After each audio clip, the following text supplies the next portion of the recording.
get into how you screw up a bunch of fan shrouds, right? So let's go through them. Let's see how many of them I scrapped to finally get a fan shroud on the 63 Buick.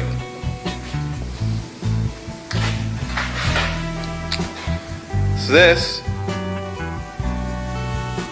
is the first fan shroud I made with the oriented correctly but an inch too wide.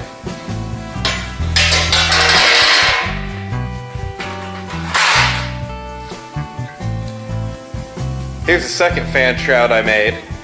Fits just fine other than the fans are oriented wrong, so they're mirrored out instead of mirrored the way they're supposed to be.